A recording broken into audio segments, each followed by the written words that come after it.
Hello, I'm Charles Payne, and welcome to our special virtual town hall, America Works Together. Over the next hour, we'll be focused on Main Street, saving small businesses and helping everyday working Americans. Amid this generation's greatest challenge for which there is no recovery blueprint, we are going to answer your questions that are most pressing and address your most urgent needs. Today, we learned another 6.6 million Americans filed for unemployment benefits, bringing the tally near 17 million in just 3 weeks. Instantaneously, the Federal Reserve announced that it would pump another $2.3 trillion into the economy, going far beyond anything imaginable, and yet many people are wondering if it's still too little, too late. We are racing against the clock to save livelihoods and the economy as we endeavor to save lives first. I have a panel of experts: Fox Business contributor, professor and chair of the program in business and finance at King's College in Manhattan, Brian Brenberg, UBS financial advisor Tracy Byrnes, and small business expert Gene Marks. Our first question, though, comes from Jeff on the forms for PPP. My name is Jeff Fry. I am the owner of Fry Custom Homes in Guthrie, Oklahoma. My question is in regard to the Payroll Protection Plan. It is my understanding that the PPP is meant to cover 2 months of payroll, rent, and utilities. If that is the case, then why does the application only ask for your average monthly payroll cost to perform the calculation and does not include your rent and utility cost? Obviously, folks, this has bedeviling a lot of people. In some places, rent is half the business. So, Brian, let me start with you. Why do you think folks are being penalized in this arbitrary 75-25% framework put in place in the first place?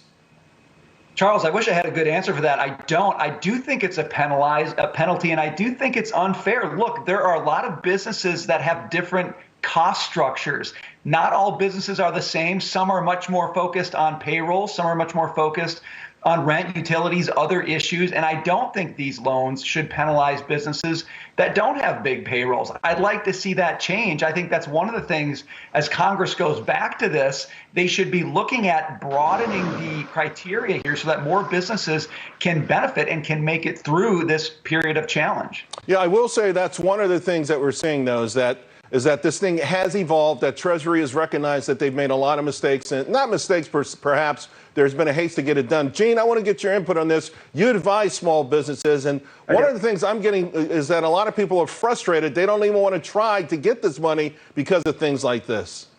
Well, that's really crazy, Charles. And also, let's just also deal with the facts, what the facts are now and not what's going to happen. So, in some ways, rent and utilities are actually included in the calculation. Remember, there's two parts of this for the Payroll Protection Program. You're figuring out your loan availability and then the amounts for forgiveness. Your loan availability is your average monthly payroll that you have to calculate based on the last 12 months times 2.5.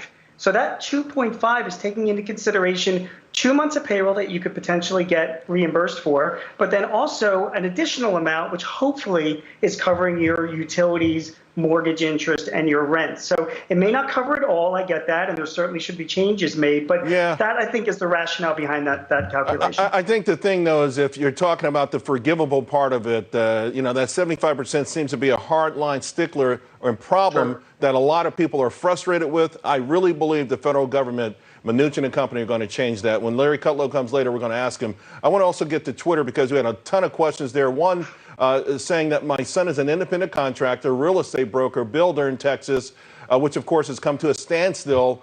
When he went to get the SBA money, his accountant told him it would destroy his credit rating for years and not be able to get loans for future projects. He wants to know if that's true. Tracy, I think that there are differences with the PPP loan as opposed to the rules that regarding other SBA loans, like liens against people's houses and other things like that. For sure. And look, at this point, much like the federal government, we shouldn't be worrying about our credit. We should be worrying about keeping the doors open and people employed.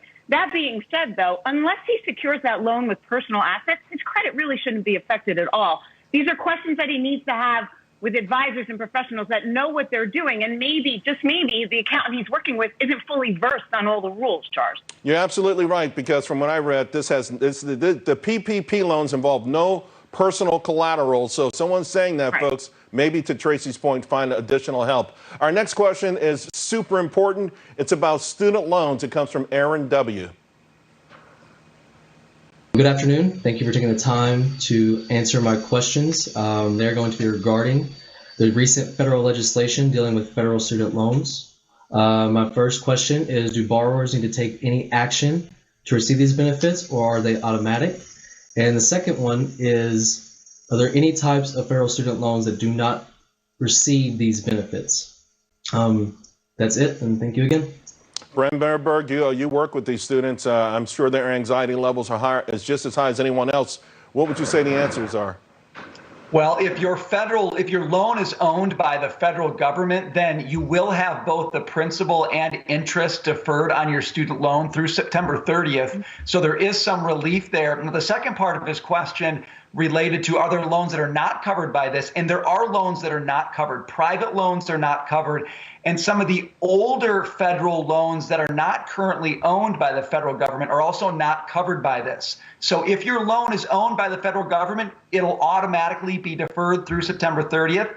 If it's not, you're going to have to go to your lender if you need some help and ask them for forbearance, because right now those private loans and some of those older loans are not covered under the CARES Act. There's a lot of talk about bailing out colleges, private colleges, in a phase 4. So I would hope that they pay attention to students who might need help right now as they want to take a bite at the apple as well. Hey, I've got another Twitter question. It's from Nancy K. Wants to know if someone works at a supermarket and they're choosing not to work due to the stress of the virus and have already been diagnosed at that particular store, can he apply for unemployment even though technically he has not been laid off? Gene, your thoughts? So first of all, you really do need to be laid off officially or furloughed by your employer if you're going to apply for unemployment. I mean, that's what most states do require, Charles. But bear in mind that because of the Emergency Family Medical Leave Act and the overall CARES Act, your employer is required to provide you with 2 weeks of paid sick time and then another 12 weeks of also paid at 2/3 family and medical leave as well. So you should be going to your employer and asking for those benefits, because if you or your family member have been affected by any of this related to COVID-19, you do have those benefits coming to you. You know, Tracy, I can tell you as a business owner for 30 years, a small business owner, when folks quit and they go to the unemployment office and say they were fired, you've got to take a lot of time out your day to go and fight them. And ultimately what has happened with me in the past is I'm just saying, yeah, whatever, let them have the benefits. But this is a big, big question for a lot of people who really feel anxious about working right now. It is, and that's why people need good guidance, good advisors. There's a lot of stuff on the web, Charles, especially like to the student loan question. There's lists on the web of loans that are covered and that are not. But let's not try to trick the system either, right? We are all trying to figure this out together. We know there's going to be fraud. As you said earlier, they rushed through this to get this out there, and they are well aware that not everything is going to be covered properly. Let's not be like trying to take advantage at this point, right? Let's just like take our time, be patient. Everyone take a deep breath. The money will get to you as it's supposed to. I've got a question now. It's on 401ks and it comes from Ken M. Let's take a listen. Hi, Charles. My name is Ken. I'm 55 and self-employed. My question is regarding my 401k plan. Recently on March 12th, I changed my selections on my Fidelity plan to 70% bonds and 30% growth. Prior to that, it was 100% growth. I made these changes due to the volatile market. My question is, when do you think it's safe to go back to being more aggressive? That's my question. Appreciate your help. Thanks a lot. It's a fantastic question as we're on the cusp of the best week for the Dow Jones Industrial Average since June of 1938. All right, Tracy Byrnes, a UBS financial advisor. A lot of folks are making some big changes, and they want to know when they can change back. And you know what, Charles? I think that answer lies within you. What is your risk tolerance? What could you handle? And what's your time horizon, right? Do you need money in the next 3 to 5 years? Then maybe you shouldn't be taking risks on it, regardless of whether it's time to get back in or not. If you have the appetite and the time horizon, there's a lot of stuff on sale. There's a lot of stocks that were beaten down that you and I both know have great balance sheets and that will weather this at the end of the day. So sadly, people like to turn to us for those answers, but I think it is more something that you have to look at yourself for. Can you sleep at night with an aggressive portfolio? It doesn't matter what I think. It's what you think and what your family needs in the immediate future. Brian, let me just get your thoughts on that as well, because you could argue this could be the fourth generational buying opportunity, at least in my lifetime, 87, 2000, 2009, and perhaps this sell-off as well. So some people do want to participate, but it is hard to sleep at night at the same time. You know, I think I'm with you on this one, Charles. I look at Ken's situation, think about the age that he revealed, his time horizon, and I'm looking at values in the market right now, and I'm thinking if I'm in his position, I would not want to be as heavily weighted in bonds as he is right now. I'd want to be a little bit more aggressive, take advantage of those low prices. He has a little bit of time to let the market come back out. If you can do it, if you have the time horizon, these are the moments that you want to get aggressive and buy. I like a lot of opportunities in the market right now. Although, you know, Gene, we've come back so fast. You know, listen, I consider myself a rose-colored glasses kind of guy. But in some of the stocks that I've bought in the last 3 weeks, I've taken profits on about half of them. I wasn't intending to. My idea was to buy them and put them away, but they snapped back so quickly. And in part because we got to anticipate that this is still going to be a rocky ride for some time to come. It is. You know, Charles, I have to tell you, I'm a certified public accountant, so by definition, that means I'm very conservative when it comes to this stuff. And I also have learned over the years as a business owner that I'm not an expert in the stock markets at all. I'm an expert in what my business is. I would rather hire somebody or work with an advisor like Tracy, for example, to advise me in all of this stuff. And jumping in and out of the market when it's so volatile right now, I mean, that's just an area, unless you are a professional and doing this full time, I'm advising my clients stay out and listen to what their financial planners are telling them to be, and really kind of stay the course. It's a scary market right now. It is. One thing I have said, though, from the very beginning, folks, is the worst thing you can do is lose money on a stock that you want to own a year, 5 years, or 10 years from now. That's the worst thing you can do. Hey, this one is probably one of the more common questions that I've been getting, and it's about the gig economy, and it's from Peter C. For the people who work in the gig economy, other than the stimulus checks, what are the other government protections they can turn to? All right, Gene, let me go to you, because I think this was tweaked, the PPP program, right before the launch to include parts of the gig economy, but a lot of misinformation and, of course, even more confusion. Yeah, there's actually three options. I'll do them really, really quick, okay? I mean, first of all, as an independent contractor, you can always apply for unemployment if that's something you want to do. I mean, you know, the states have to allow it. It will take time, and there's some confusion among the states, but that is one source of income for you. Other than that, also the PPP program. You're right, the Paycheck Protection Program, Charles, has been expanded. It opens its doors to independent contractors on Friday. You can apply for it. And just like we were talking earlier about that payroll calculation, it's whatever income you made as an independent contractor subject to self-employment tax, that's your payroll. And you can put that in to qualify for loan availability and then get forgiveness on that. And then the final thing very quickly is there are economic injury disaster loans from the SBA, and they are also open for independent contractors and sole proprietors. So there are choices. Although that has been a big problem for a lot of people, I'm going to ask Larry Kudlow about it, because so far it has been a disaster. Real quick, Brian, you and I talk about societal changes. Certainly when it comes to the gig economy, do you think this will change, people wanting to go that route? Hold that thought. I'm sorry, Brian, hold that thought. We haven't taken a break yet. Let's do that. Let's take a break, folks. Coming up, our America Works Together Hall will continue. We will be joined by White House Economic Advisor Larry Kudlow, so please stay with us.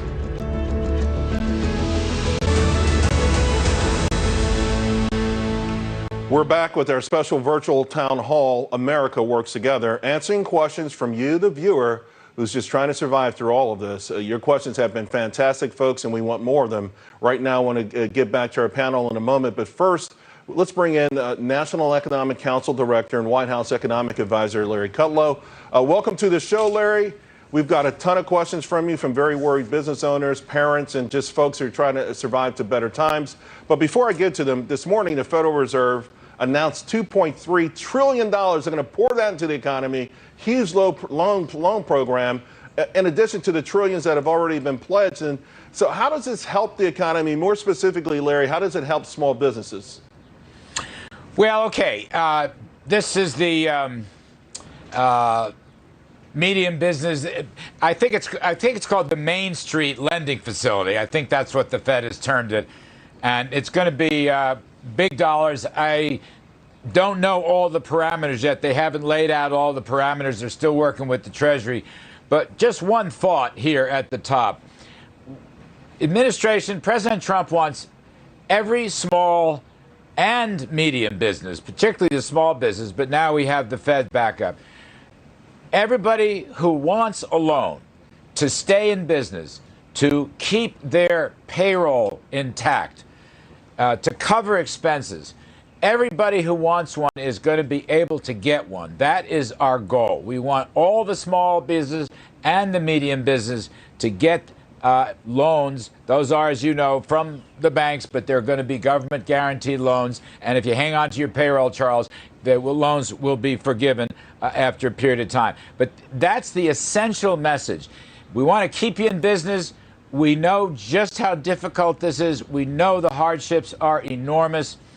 We are in a contraction because of the virus. The good news here, at least at the margin, is that the mitigation efforts seem to be bearing fruit. The numbers are enormously improved. Let us hope we can reopen this economy in the next 4 to 8 weeks, as I've said before. But right now, on regards to your first question, we just want everybody who needs these loans to get them. There's other people involved. Sure. We can talk about other aspects of the assistance program. We want folks to stay liquid with as much cash as possible, and we want to cover everybody. Well, it's an admirable goal, and the speed in which you're trying to achieve this has never been done before, but there are a lot of questions on how to actually get it done. So I want to share some of them with you now, beginning with Christina L. She emailed and asked, why are banks requiring 15 months of payroll summaries along with 941 quarterly forms? The process was presented as quick and efficient to get approved, and no banks can give an answer as to what will happen. Why is this? Larry, a lot of people saying that banks are making this process too complicated, in part perhaps because while they take money from small businesses, they're reluctant to deal really and give loans to small businesses. Well, Charles, look, I'm not the technical guy. I may not be able to answer these questions for specific banks, but I do want to say this. I mean, I've talked to some people that there are always startup glitches, but, hats off to Secretary Steve Mnuchin and the SBA. They've done a great job in a very short period of time. I believe the banks are cooperating. I mean, I'll give you some numbers. I just talked to my great friend Monica Crowley over at Treasury. So far, as of 2 p.m. today, 500,000 loans have been approved, Charles. That's what, in a week? Less than a week? 500,000 loans, $128 billion worth of loans, and almost 4,000 bank lenders. Almost 4,000 bank lenders. So this thing is wide sweeping. It's a gigantic program. Right. And, there are always going to be glitches. But the fact is, I don't want to blame anybody. I don't want to blame your caller. I don't want to blame the banks either, because everybody is working as hard as they can. President Trump met with leading community bankers and leading big city bankers just a few days ago. I was in the meeting, and we were grateful for their support. So everybody's trying to pull their oar right here. There's no doubt about it. I think these questions are being asked out of desperation because the clock is ticking for so many people. When these loans are approved, typically do you have a time on how quickly they get out the door? Well, that's a good question. And I think the intent of the program was more or less 72 hours, Charles. Now, I don't want to misspeak, and I don't want to put anybody, SBA or Treasury, in a bad spot. But I think a few days is supposed to be the norm when all the wheels are turning as we hope they will turn. Should be longer than a week. I mean, we're getting the economic impact assistance, the Treasury, the direct checks, we're getting those out probably a week before we expected to, right. So that's popping up. And I learned today also, Secretary Scalia over at the Labor Department, the plus up in the unemployment, the extra $600 in the unemployment benefits, that's come online way faster than we originally thought. I think that's coming online this week. We were worried it might take several more weeks. So these systems are working pretty good in a short period of time. And to people who are worried and have complaints, I would just say this. Just, go online to the SBA, go online to the Treasury Department, or if it's unemployment side, go online to the Labor Department. You will get answers. And I think another one, most of these loans are one-page forms. That's what I've been told by people who have gotten them. Maybe that's not true in every case, but that's what I'm hearing. No, the forms are simple. I think the questions have been with the various different banks in their own rules, which, of course, is one thing to consider. Larry, I want to bring in my panel, starting with Brian Brenberg, who has a question for you about regulations. Brian.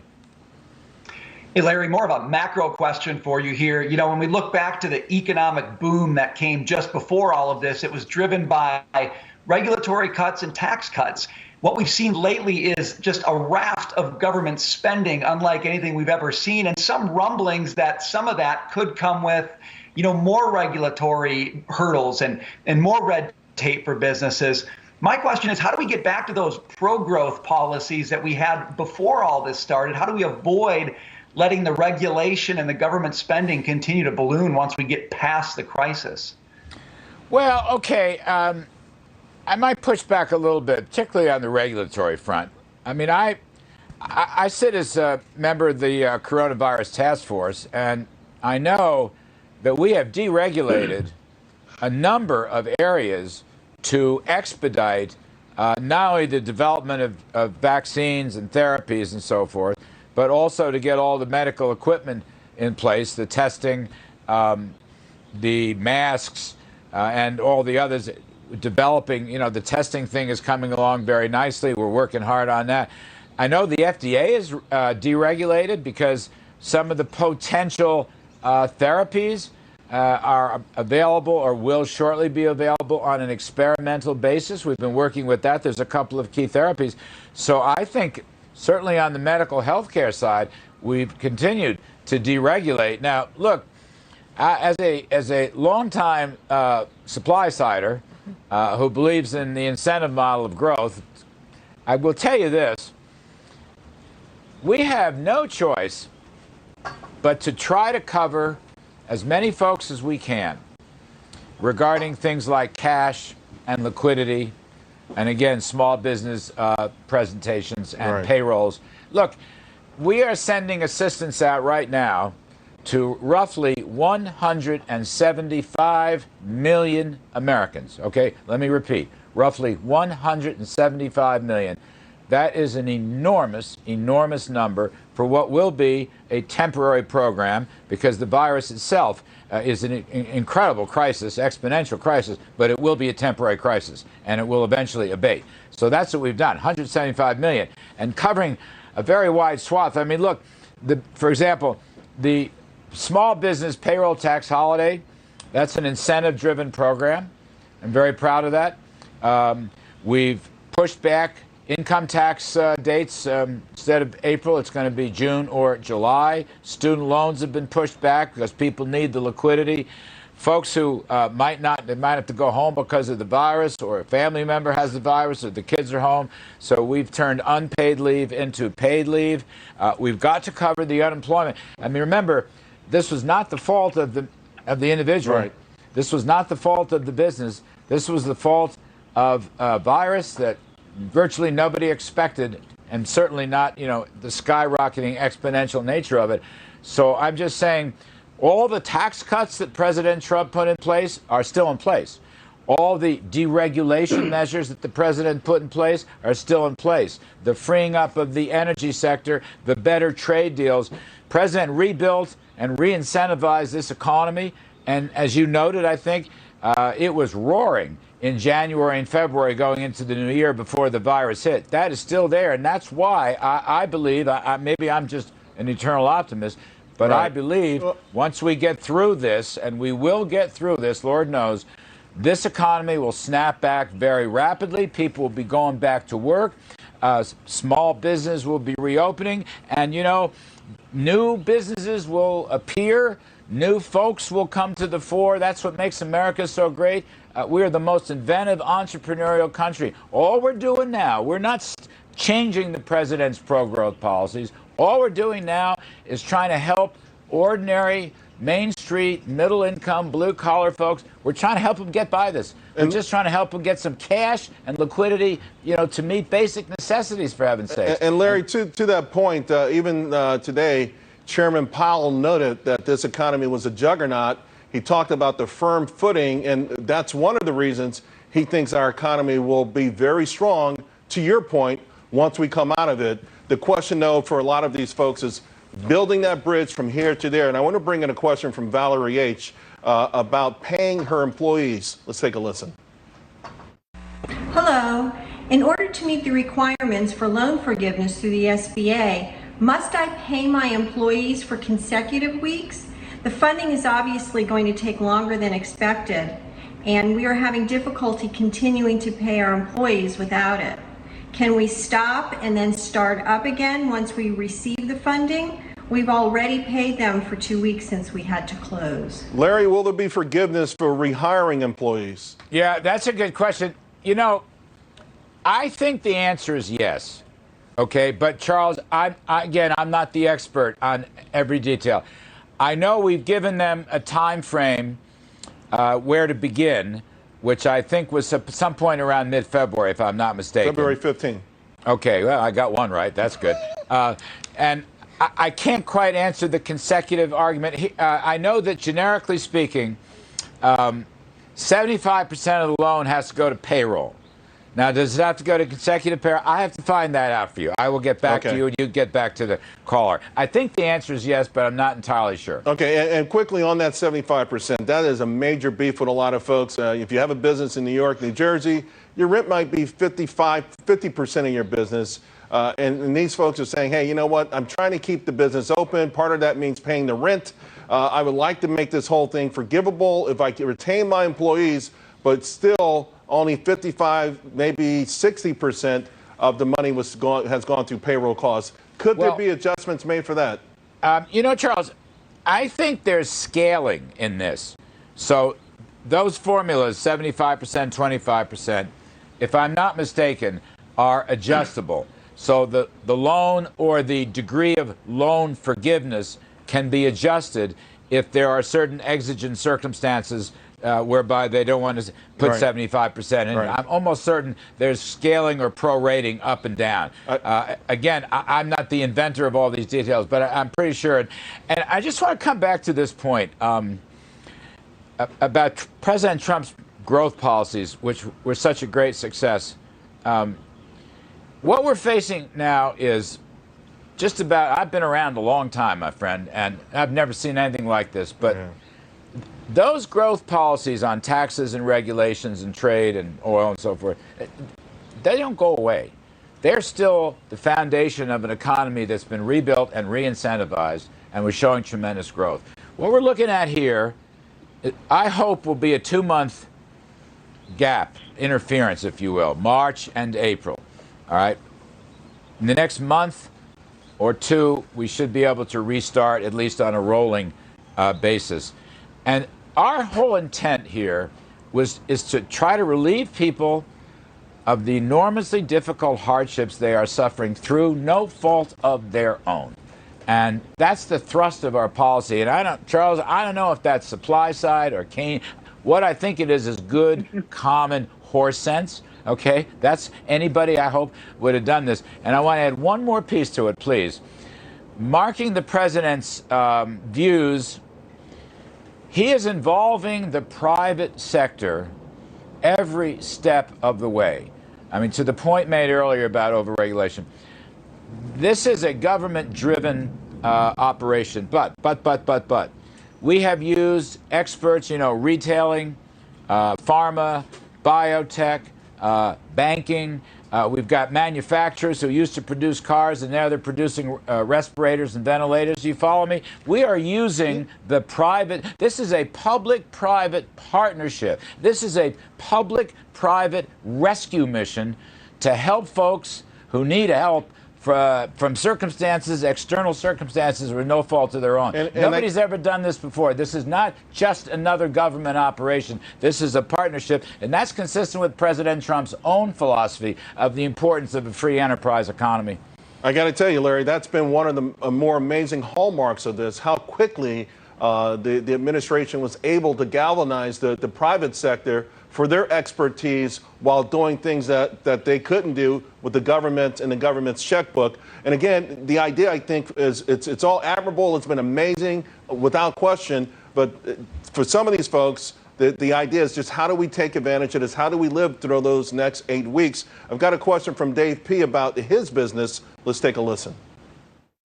We have a hair salon, and my problem is how do I incentivize my team to come back in to service guests when the stimulus package is benefiting them so well that they're not in a hurry to return. And in order to get the grants forgiven, we have to hire the employees back, which is going to be a challenge. So my question is, how do we get them back? Larry, maybe unintended consequences, but unemployment benefits now averaging over $900. That's a whole lot more weekly than a lot of people were making. And so a lot of people are just saying, hey, let me go for the unemployment benefits. And that puts these small businesses in a heck of a jam. I understand that issue, but, and I don't have a magic solution. Here's what I would say. We plussed up the unemployment benefits. That was part of a bipartisan deal, and it was important to go bipartisan. That plus up is 4 months. And, hopefully and prayerfully, this virus will be basically gone, and we will be closer to normal, what the president calls normality. So I think the small plus up in unemployment benefits will not interfere with incentives to work. I don't believe that. We had the most extraordinary increase in jobs and decline in unemployment across the board. As you know, I called it the blue-collar boom. Middle and lower middle income people were the biggest winners in the Trump economy up until a few weeks ago. I think when you look at things like the employment to population ratio, which have been rising, you look at the tremendous increase in female workers and minority workers and so forth. We've talked about this before. Those values and efforts are not going to stop just because we're trying to take care of folks for a couple of months. I really think if it were going on for years and years, that would be a big problem, and past administrations have made that mistake. The president understands the incentive model, and he understands it's got to pay to work. But just hear me on one additional point. I think, I may be wrong, Charles, and I can't prove this statistically, but I think in recent years, the extraordinary increase in jobs and employment has really made folks come back to work. Millions. It's like for a whole bunch of years, you could see it in the labor numbers. People didn't want to work. And I think, if I may, it's cool to work. Your neighbor, your brother-in-law, the guy down the street. Working has become cool again. If you looked, one of my favorites was the millennials, the youngsters. Their participation rates and their job increases were phenomenal before this virus came in. And you know me, I also think work is a virtue, and I think work is a godly virtue as well. But I believe it's been cool to work, and people are going to want to come back and work. I agree. And as a small business owner myself, whose average employee has been with me 25 years, there's got to be a relationship, a special relationship where these folks understand what we're going through. That's a great point. That's a terrific point. Right. Yeah. Yes, absolutely. That's the way our society works, okay? We take care of each other. You're exactly right, Charles. I want to bring in a question from one of our panelists, Gene Marks. So, Gene, you have the floor. Thanks. Hey, Larry. Thanks for coming on. And look, with all the trillions of dollars that's being spent right now, rightly spent by the administration, how will this get paid for? Will small business owners be expecting to see in the future much larger deficits, higher interest rates, higher inflation? Should we be planning for that? What are the plans to fund this? I'm not sure I heard the first part of your question. I would say right now, the threat of inflation is nil. And rising interest rates, I mean, I suppose I'll deal with that when and if it happens. I mean, right now, those are just not issues. Right now, the issues are a sinking economy because of this virus, a terrible contraction, and deflation, not inflation. So I just, rates, I suppose, will go up at some future point, but I'm not even thinking about that right now. Here's what I would say. I believe you mentioned deficits. It wasn't coming through as clear in my ear. But look, I think the prudent business decision right now is to take advantage of record rock bottom interest rates and borrow some cash in the open market in order to invest in America, to invest in small businesses, to invest in temporarily unemployed people. In other words, to invest in those folks who have been badly hurt by something that was not of their own making. I think that is the prudent business decision. In other words, the low cost of borrowing is going to generate a high rate of return in terms of future growth and jobs and opportunities in the United States. That's the way I look at it. Larry, final question, and again, I appreciate the time that you've taken with us, but we cannot talk about the coronavirus and not talk about China. I've got a question from John M. What can we do to dramatically reduce, if not eliminate, our dependence on China? Would something like a Marshall Plan, in concert with our close allies, help us achieve such a goal? Larry?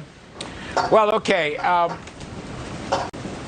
don't want to pick on China right now. It's not high on my list. We are aware, the United States is aware of certain issues with China. We have engaged with them. We have a good trade deal the president negotiated with them, but there are issues. We'd like more American companies to come back home. We'll deal with that over a period of time, but we are engaged with China, and the president continues to enjoy a very good relationship with President Xi.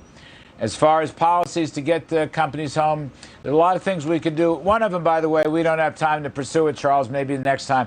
I would say 100% immediate expensing across the board. Plant, equipment, intellectual property, structures, renovations. In other words, if we had 100% immediate expensing, we would literally pay the moving costs of American companies from China back to the U.S. We would basically provide them with moving cost payments. That's one way. That's not the only item on the list, but I think 100% expensing would be a very good thing. And by the way, it would be a very good thing for American companies here at home. So that's just one pro-growth policy point. Larry, I just cannot thank you enough. We really appreciate what the administration is doing. We understand this is a monumental challenge never faced by any president or an administration in the history of America. You guys are doing an amazing job. We appreciate your time, and we hope to hear from you again real soon. Thank you. Thanks, Charles. Appreciate it. Coming up, the panel returns to answer more of your questions, including one from a small business owner on filing income taxes that all small business owners must hear. More America Works Together next.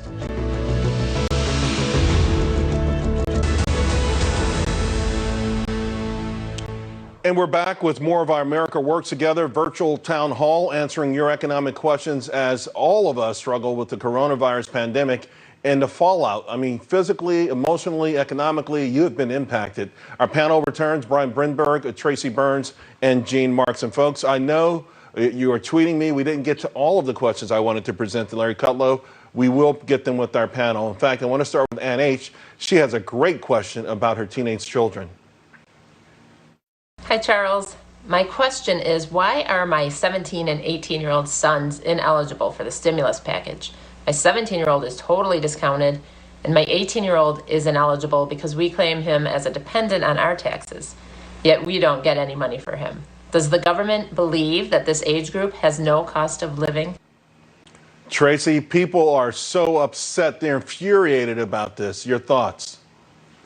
This is a hard one because I have two of those home too, and they eat a lot and they're very expensive and they keep the lights on more than they ever have before, right? So I feel for this single mom who's a low income, who lost her job, who maybe her 18-year-old child was working too, he or she lost their job. So there's a lot going on here. I truly believe that in the next round, they will do something for that whole group of kids because, man, they're a big part of the workforce as well, Charles. So they have to be getting help somewhere because Let's face it, you have one at home too. They're pretty expensive. Yeah, that's what happened. I think I spoiled mine. So without a doubt, Gene, let me ask you about this. Also, it's so interesting. I think it was just a haste, right? They put these things together, but they missed these large swaths of areas where that really, ironically, to a degree, is where the help is most needed.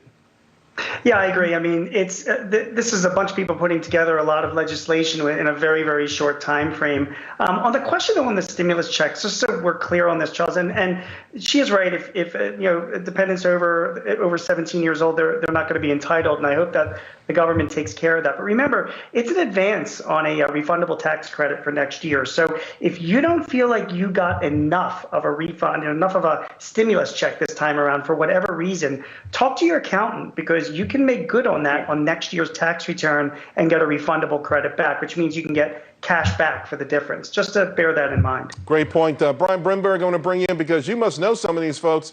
Some of these also are students who go to college, and they're doing these little side hustles, sometimes off the books, if you will, and they really are getting squeezed. Yeah, they're absolutely getting squeezed. And remember this, all of these young people are watching this moment right now, and they're drawing conclusions about how government works and how the private sector works. This is a really important moment for how they're going to think about capitalism and government provision. I just would point out that, right now our economy is so dependent on this government provision. And we can see all of the ways that you have things falling through the cracks and things being let down. It's a good reminder that the only thing that can cure this ultimately is finding good ways to get people back to work, get those young people back on their feet so they can earn a paycheck and they can learn to prefer that versus having to rely on government assistance, which, as we know, is really unreliable. I want to bring in the next question, and it's about farmers, which, of course, are at the heart of our country, and they have been hit pretty hard lately. Here's a question from Tom P. Hello, Charles. Small farmers are being denied by the SBA and are being told to go to the USDA instead. The USDA does not have a rapid coronavirus relief loan program. Instead, their programs are disaster relief programs and in practice can take anywhere from 90 to 120 days. Small farmers are small businesses. We need help too. Please ask Mr. Kudlow if there's a way for the administration to solve this bureaucratic turf war. Brian, of course, Larry couldn't get to this one, but Larry, I want you to weigh in on this. And we know the administration is always focused on American farmers, but again, a group that feels like they were left out. Well, it's another one of those situations where the government is going to move slowly. The USDA is not built to handle this. The SBA really wasn't built to handle this either. It's one of those things. Look, Congress is taking a break right now. They're on recess right now. They're fighting over whether or not to fund these small business programs. What they really should be doing is looking at issues like this and saying, if we're going to send small farmers to the USDA, and I agree, small farmers are small businesses, they've got to be able to get cash just as quickly as any small business. Ultimately, the only people who can fix this are Congress by getting these bureaucracies and these agencies on task and providing the kind of services that people are counting on. Tracy? Charles, can I hop in? Because you said the greatest thing. They're all home. They shouldn't be home, but they're home. So if they're home, go talk to your congressional leaders. Maybe they missed things because they rushed it through in 5 days and they were just trying their best. And I'll give them benefit of the doubt there. But if there's things they need to be aware of, these people should be home, right? They should be in their homes quarantined. Well, go talk to them. Let them know what they missed so that for the next iteration, they can go back to D.C. and bring pertinent information with them. And there certainly will be a next iteration. I'm going to get to the entire panel on that, but let me try to get another question in here. And this one is from Matt N. Hey, Charles. I started a construction company in November of 19. Not paying myself until the end of this year. I've got some guys that I pay as subcontractors on a 1099. Am I going to fall through the crack on this PPP? I need help. Gene, a lot of people asking very similar questions. Yeah, I hear you, Charles. And so first of all, Matt, if you're watching this right now, no, you are not going to fall through the cracks. I want you to apply for the PPP right away. You can use your prior year's income. I realize you started late in the year, but you can make best estimates of what your average monthly employment, your compensation is, and put in for it. Your independent contractors, your subcontractors do not count in that calculation, but you can get forgiveness for that. Plus, as we discussed earlier, your rent, your mortgage interest, your utilities. I also want you to apply for an economic injury disaster loan on SBA.gov. You are absolutely eligible for it. You can get some additional funding and hopefully see you through this. Gene, so no, you should not fall through the cracks. I'm so glad you brought up the economic injury disaster loan, because that has been a disaster. From everything I'm hearing, it was supposed to be $10,000 out the gate quickly. Nothing's going out. The parameters have changed. Now some people are reading or hearing $1,000 per employee. They just don't know what's going on. I saw that too, which is really crazy. I'll tell you my biggest disappointment with that, Charles, is that program has been set up for years. I mean, it was designed to loan money to businesses that were in economic distress in disaster areas, floods, hurricanes. So really all this program did was just extend it to people affected by the coronavirus, where their state declared disaster. Yeah. I thought at the time when that happened, like, hey, this is great. The program is there. The infrastructure is there. People are going to get their money right away. And just what you said, they're not. It was supposed to be like 48 to 72 hours. And I'm hearing people applied a week or two ago and still have not seen any funds. Very frustrating. I want to bring in a question from David D. about IRAs. Let's take a listen. Hey, Charles. This is David from Tennessee. I'm an independent contractor, and right now my work opportunities are very limited. Will there be any opportunities to be able to tap into my IRA? Has there been any discussion with the IRS to either eliminate or relax some of the tax implications of withdrawing my own money during this difficult time? Thank you, and God bless America. So many people have asked this question, Tracy. Yeah, and thankfully he can tap into it if he needs. This is something he absolutely needs to discuss with his accountant, though. Figure out if it's truly the right way to go, because no one wants you to have your retirement money. Are they going to relax the penalties, though, Tracy? Do you know that yet? On up to $100,000 if you qualify, and it sounds like he certainly does. So he should really talk to his accountant on this. Again, though, Charles, the rules are ever changing.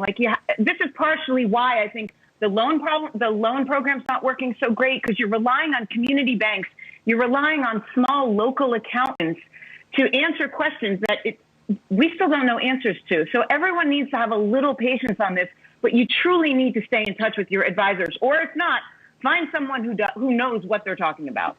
Brian, I got to tell you, it's one thing. People loathe having to do this, and at the very least, it would seem that maybe the administration would understand it's a move of desperation.